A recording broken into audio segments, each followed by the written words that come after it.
tous. Alors, moi j'ai commencé la diplomatie très jeune parce que j'ai créé la première planète Pénélope à l'âge de 5 ans. Donc vous voyez que c'est une histoire qui remonte. Et du coup j'étais à votre place en 2011.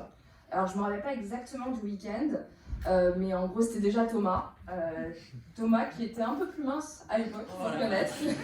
Mais en gros ce que je veux vous dire là, c'est que en gros vous pensiez être embarqué pour un week-end, mais vous êtes embarqué pour toute votre vie là. C'est tout ce que je peux vous souhaiter. Alors le G20 des jeunes, donc moi j'étais ministre de l'économie, ce qui était une énorme erreur, parce qu'en fait je venais d'HEC, et du coup on pensait qu'on faisait de l'économie à HEC, et on ne fait absolument pas d'économie à HEC, on fait du management. Donc je me suis retrouvée à être ministre de l'économie, et c'était vraiment en fait c'était horrible. Donc je suis désolée de vous décourager un petit peu, mais si vous n'êtes pas pris, surtout n'ayez pas peur. Moi le premier jour, le soir, je me suis dit je ne vais pas y retourner demain, parce que j'essayais vainement d'imposer mon sujet qui était changer la mesure de la croissance et changer les indicateurs du PIB. Vaste programme et échec total, parce que par rapport aux autres qui étaient vraiment beaucoup plus forts en économie que moi, et je me suis vraiment sincèrement dit, est-ce qu'il ne faut pas que je reste chez moi et que je laisse la place à quelqu'un d'autre le lendemain. Donc surtout, bon. Mais j'y suis retournée. Et du coup, j'ai pris une position qui n'est pas la position officielle de la diplomatie française, qui est, je me suis placée en modératrice, en disant, voilà, je passe la parole à telle personne, et comme ça, j'avais pas trop à m'exprimer sur le fond, parce que vraiment, je me sentais pas du tout à la hauteur. Après, pour une autre petite anecdote là-dessus, c'est que, si je commence, je vais pas m'arrêter, donc je me dépêche. Après, j'ai fait un autre exercice que certains d'entre vous vont peut-être faire, qui est le modèle UN. Moi, j'avais été à celui de Harvard, et alors j'avais eu une place très sympathique puisque je représentais la Corée du Nord avec un ami qui s'appelle Gabriel et qui est franco-israélien. Donc, quand on a représenté la Corée du Nord à Harvard avec un franco-israélien, franchement, on est prêt à peu près tout. Et c'était vraiment hyper intéressant parce que, comme vous allez voir, c'est souvent très utile de se mettre à la place d'un autre pays que le sien, parce que c'est comme ça qu'on voit les choses différemment. Donc c'est très bien aussi les modèles UN. Je trouve ça beaucoup moins bien que les G20 des jeunes. Enfin, à l'époque ça s'appelait Youth Diplomacy et ça s'appelait le G20 des jeunes. Ensuite j'ai eu la chance, l'immense honneur et chance de faire un stage à la représentation permanente de la France auprès des Nations Unies à New York. Et à l'époque, c'était Gérard Haraud qui était l'ambassadeur de France. Il était ensuite ambassadeur de France à Washington.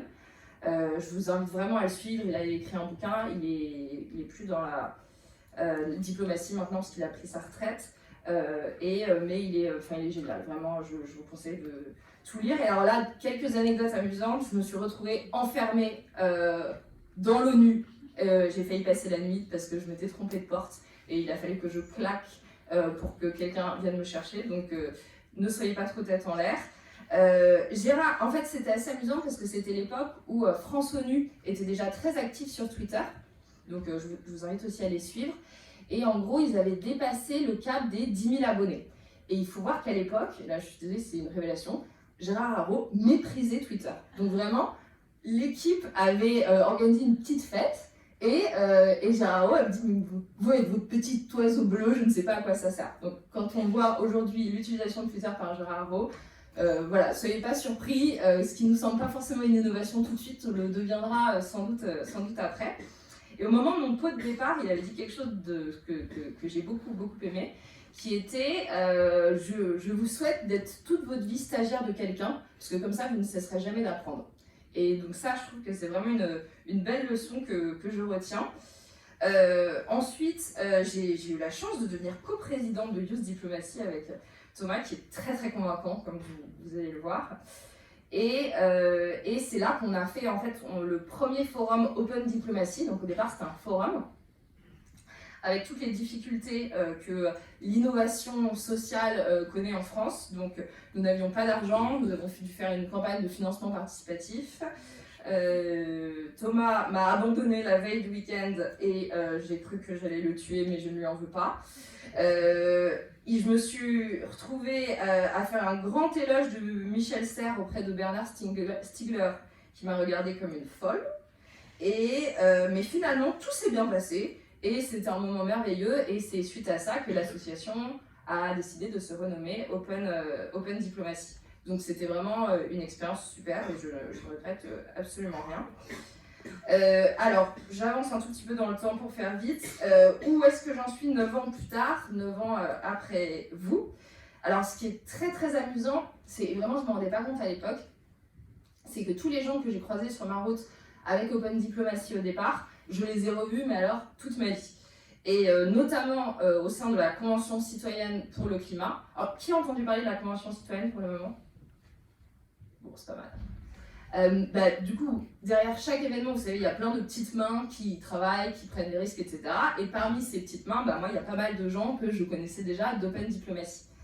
Et en gros, donc pour ceux qui ne connaîtraient pas, c'est 150 citoyens qui ont été tirés au sort et qui sont chargés de trouver les solutions pour que la France puisse concilier ses objectifs des accords de Paris et de justice sociale, ce qui n'est pas une mince affaire, comme vous pouvez l'imaginer. Donc c'est vraiment, moi du coup j'ai rencontré pas mal de citoyens, ils sont extraordinaires, enfin franchement ils font un boulot incroyable, et vous avez vous aussi la possibilité de contribuer à ces travaux. Donc moi c'est au sein de Open Source Politics, qui est en fait des prestataires qui travaillent pour la Convention citoyenne pour le climat. Eh bien, nous nous occupons d'une plateforme qui s'appelle la plateforme Contribuer, donc contribuez.conventioncitoyenne-pour-le-climat.fr. Et en fait, ça permet à n'importe qui, donc en tant que citoyen ou en tant que collectif, organisation, n'importe quel groupe que vous êtes, de donner vos idées. Et nous, en fait, moi et toute l'équipe d'Open Source Politics, on récupère toutes vos idées et on en fait une synthèse qu'on remet aux citoyens de la Convention citoyenne. Donc, c'est la dernière phase de contribution. Ça s'arrête la semaine prochaine, donc en gros il vous reste une semaine pour donner toutes vos idées aux 150 citoyens de la Convention qui, croyez-moi, sont très très déterminés, travaillent beaucoup, ont reçu une énorme claque sur la tête pour la plupart quand ils se sont rendus compte à quel point la situation était complexe, que rien n'était simple. En diplomatie, ce qu'on dit souvent, c'est quand on est jeune, tout est blanc, tout est noir, plus on devient vieux, plus on devient gris, quoi. Donc voilà, n'hésitez pas à leur montrer votre soutien et surtout à leur donner vos idées, parce que ce que vous avez de plus précieux, c'est ce que vous avez dans la tête et dans le cœur, pour moi. Un dernier petit point, est-ce que j'ai oublié quelque chose? Non. Alors, un dernier petit point, et ça en référence à Thomas, qui est un grand fan d'Albert Camus. On a retrouvé un texte il n'y a pas longtemps de Camus qu'il avait glissé au général de Gaulle, et c'était un texte sur le renouvellement des élites et la nécessité du renouvellement des élites. Et ça, je pense que c'est très important, que la République se meure du fait que ces élites ne se renouvellent pas assez. Donc mes quelques conseils là-dessus, parce que c'est pas simple d'être une élite tous les jours, je ne vous le cache pas. On parlait des polytechniciens. Alors vous allez voir, les polytechniciens, vous en êtes peut-être, vous en croiserez peut-être sur votre route. Moi j'ai l'habitude, puisque mon papa est polytechnicien, donc ça fait déjà 30 ans que je vis sous l'œil de l'homme le plus intelligent du monde, et c'est pas facile tous les jours. Mais ce que je vous invite à faire, c'est vraiment, soyez sérieux ce week-end, parce que c'est avec les choses sérieuses qu'on fait avancer les choses. Mais ne soyez pas trop sérieux non plus, parce que quand même, ce serait trop bête. Ce week-end, vous allez vous faire des amis, et c'est des amis que vous aurez peut-être pour toute votre vie, je vous le souhaite. Vous allez vous faire des souvenirs, et c'est vraiment le plus important. Soyez persévérants, enfin je veux dire, s'il y a un exemple de persévérance, c'est vraiment Thomas aussi qui a réussi. Chaque année, on se dit, mais c'est pas possible, il va arrêter. Et il continue, et aujourd'hui, il est pour moi exactement là où il devrait être, et il fait ce qui est sa passion depuis toujours. Donc vraiment, vous allez avoir besoin de persévérance, donc restez surtout persévérants.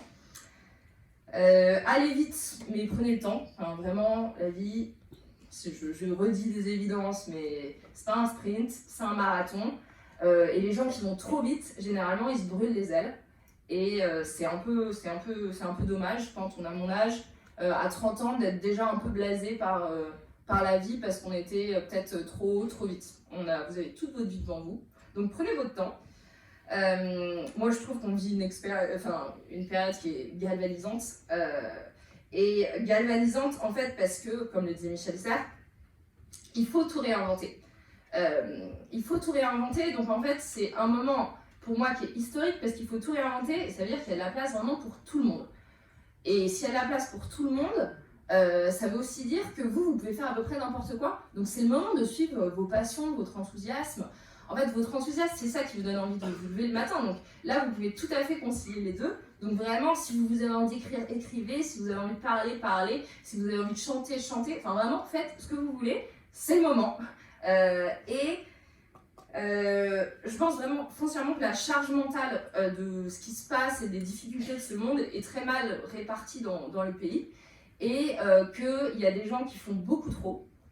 Vraiment beaucoup trop, et c'est pas sain pour eux, c'est sain pour personne. Et il y a des gens, alors évidemment personne n'a envie que ce soit lui, mais qui ne font pas assez. Et en fait, on a envie, pour aussi bien ceux qui font trop que ceux qui font pas assez, qu'on rééquilibre un petit peu mieux les choses. Et vraiment, je suis persuadée, on sera tous plus heureux, parce que c'est pas très marrant d'avoir le poids des responsabilités sur les épaules en permanence, en se disant que on peut même pas prendre un week-end ou on peut même pas voir sa famille parce que en fait la fin du monde est proche. Donc vraiment, je vous invite tous à donner vos idées, votre enthousiasme, à regarder la série Au service de la France, qui est très très bien sur Arte. Et puis vraiment, ne cessez jamais d'apprendre, on compte sur vous et puis surtout, faites-vous confiance. Merci.